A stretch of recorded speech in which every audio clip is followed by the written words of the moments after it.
दोस्तों जैसा कि आप सभी जानते हैं कि एसएससी जीडी के फिजिकल स्टार्ट होने वाले हैं, तो यहाँ पर आज मैं आपको बताऊंगा कि इसके फिजिकल में क्या क्या होगा और कौन कौन से डॉक्यूमेंट आपको लेकर जाने कंपलसरी हैं। तो चलिए साथियों, बिना टाइम वेस्ट किए वीडियो को स्टार्ट करते हैं। दोस्तों सबसे पहले मैं आपको बता दूं कि जिस दिन आपको पीएसटी पीईटी के लिए बुलाया जाएगा तो उस दिन सबसे पहले आपका पीईटी होगा। पीईटी का मतलब होता है फिजिकल इफिशिएंसी टेस्ट, जिसमें आपको रनिंग लगानी होगी। सबसे पहले आपकी दौड़ होगी। जो भी मेल कैंडिडेट हैं, जो भी पुरुष हैं, उनको 5 किलोमीटर की रनिंग लगानी होगी। इसके लिए उनको पूरे 24 मिनट का समय दिया जाएगा। 24 मिनट से पहले पहले आपको ये रनिंग कंप्लीट करनी होगी। जो भी बच्चा इसको कंप्लीट करेगा उसको पास माना जाएगा, और अगर 24 मिनट से ज़्यादा आपने टाइम लिया तो आपको वहाँ पर बाहर कर दिया जाएगा, फिजिकल में आप फेल हो जाओगे। उसके बाद दोस्तों आपकी फीमेल की रनिंग जो होगी वो 1600 मीटर की होगी। 1600 मीटर आपको 8.5 मिनट के अंदर लगानी है। जो लड़कियां 8.5 मिनट से पहले लगा देंगी उनको पास माना जाएगा, और जो 8.5 मिनट के बाद लगाएंगी उनको फेल कर दिया जाएगा। तो ये होगा आपका सबसे पहले पीईटी। उसके बाद रनिंग के बाद आपका होगा पीएसटी। पीएसटी में आपका हाइट चेक होगी, आपकी चेस्ट चेक होगी और आपका वेट लिया जाएगा।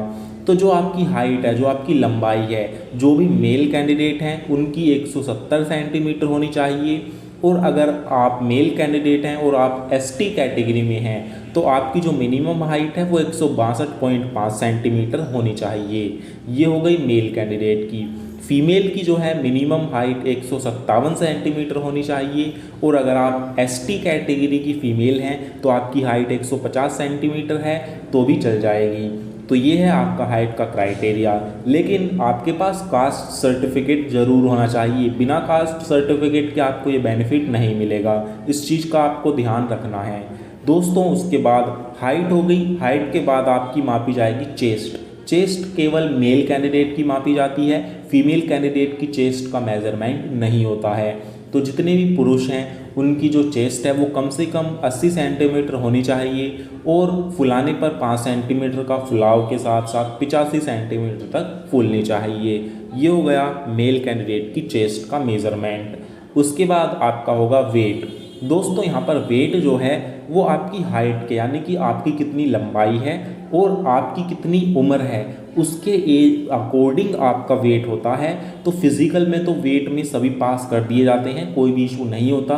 वेट का असली खेल तो जो है मेडिकल में होता है। मेडिकल में कैलकुलेट किया जाता है कितनी आपकी एज है, कितनी आपकी हाइट है, उसके अकॉर्डिंग वहाँ पर वेट चेक होता है। तो फिज़िकल में तो वेट में सबको पास कर दिया जाता है। तो दोस्तों ये होता है पीएसटी में। ये दोस्तों पीईटी और पीएसटी आपके फिजिकल वाले दिन ही होते हैं। उसके बाद दोस्तों आपकी आती है डॉक्यूमेंट की बारी। दोस्तों इसके डॉक्यूमेंट्स बताने से पहले मैं एक इम्पोर्टेंट चीज़ आपको बता देता हूँ। दोस्तों आज हम बात करेंगे एसएससी जीडी की बेस्ट बुक के बारे में, जो कि चक्षु पब्लिकेशन की है। दोस्तों 2024-25 की तैयारी के लिए एसएससी जीडी के लिए सबसे बेस्ट बुक ये रहने वाली है, क्योंकि दोस्तों इसमें इसकी सबसे बड़ी खास बात ये है कि इसमें दोस्तों 2024 के जितने भी आपके एसएससी जीडी के क्वेश्चंस हैं उनको चैप्टर वाइज दिया गया है। जी हाँ दोस्तों, जितनी भी 2024 में शिफ्ट हुई हैं एसएससी जीडी का एग्ज़ाम हुआ है उन सभी के क्वेश्चंस को इसमें चैप्टर वाइज आपको दिया गया है। इसलिए आप अपनी तैयारी जब करोगे तो आपको बहुत आसानी हो जाएगी, और आपके प्रीवियस ईयर क्वेश्चंस पेपर का सभी का रिवीजन हो जाएगा। और दोस्तों आपकी मैथ की जो तैयारी है वो बहुत बढ़िया तरीके से हो जाएगी। तो इसीलिए दोस्तों इस बार आपको अपनी जो तैयारी है वो इसी बुक से करनी है। चक्षु पब्लिकेशन की ये बुक है। और दोस्तों यहाँ पर मैं आपको एक चीज़ और बता देता हूँ कि इसमें आपके मैथ के अलावा रीजनिंग, जीके और हिंदी के क्वेश्चंस को भी 2024 के जो क्वेश्चंस आए हुए हैं उनको भी यहाँ पर चैप्टर वाइज दिया गया है।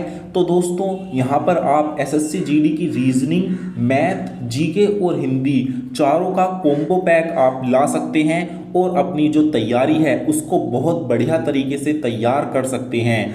दोस्तों इसका लिंक आपको वीडियो के डिस्क्रिप्शन बॉक्स में मिल जाएगा, जहां से आप डायरेक्ट इसको मंगा सकते हैं और अपनी तैयारी को बहुत अच्छे से करना स्टार्ट कर सकते हैं। दोस्तों आपको फिजिकल वाले दिन कुछ डॉक्यूमेंट्स लेकर जाने होते हैं, जो कि आपको लेकर जाने कंपलसरी हैं, आपसे वहाँ पर मांगे जाते हैं।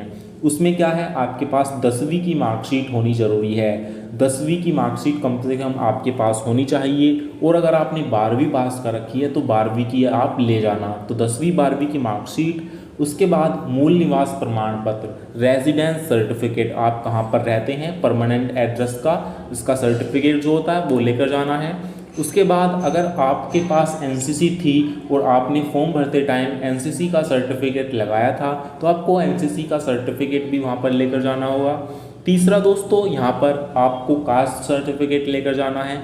अगर आप ओबीसी में लिखवा रखा है आपने, एससी या एसटी या फिर ईडब्ल्यूएस कैटेगरी में लिखवा रखा है अपने आप को, तो आपको उसका सर्टिफिकेट लेकर जाना होगा। अगर आप नहीं लेकर जाते हैं तो आपको जनरल कैटेगरी में काउंट किया जाएगा। दोस्तों उसके बाद अगर आप हाइट या चेस्ट में रिलैक्सेशन आप चाहते हैं, आप किसी ऐसी कैटेगरी में हैं जिसमें हाइट या चेस्ट में रिलैक्सेशन मिलता है, तो उसका सर्टिफिकेट आपको लेकर जाना होगा, तभी उसका बेनिफिट आपको दिया जाएगा, वरना आपको इसका कोई बेनिफिट नहीं दिया जाएगा। दोस्तों उसके बाद यहाँ पर आपका होना चाहिए, आपके पास एक आईडी ज़रूर होनी चाहिए। आईडी में आपके पास या तो आधार कार्ड हो, या फिर ड्राइविंग लाइसेंस हो, या फिर पैन कार्ड हो, या फिर वोटर आईडी कार्ड हो। इनमें से कोई एक आईडी आपके पास ज़रूर होनी चाहिए ओरिजिनल। उसके बाद दोस्तों आपको अपने फ़ोटो लेकर जाने हैं। आप अपने पास कुछ फ़ोटो लेकर जाना ज़रूर, वहाँ पर फ़ोटो की ज़रूरत वहाँ पर आपको पड़ेगी। और दोस्तों आपको पता ही है, अपना एडमिट कार्ड तो आप फिज़िकल का लेकर ही जाओगे, तो प्रिंट एडमिट कार्ड उसकी 2-3 कॉपी करवा लेना, उसको लेकर जाना। तो ये डॉक्यूमेंट है दोस्तों, वहाँ पर आपको लेकर जाने कंपलसरी हैं।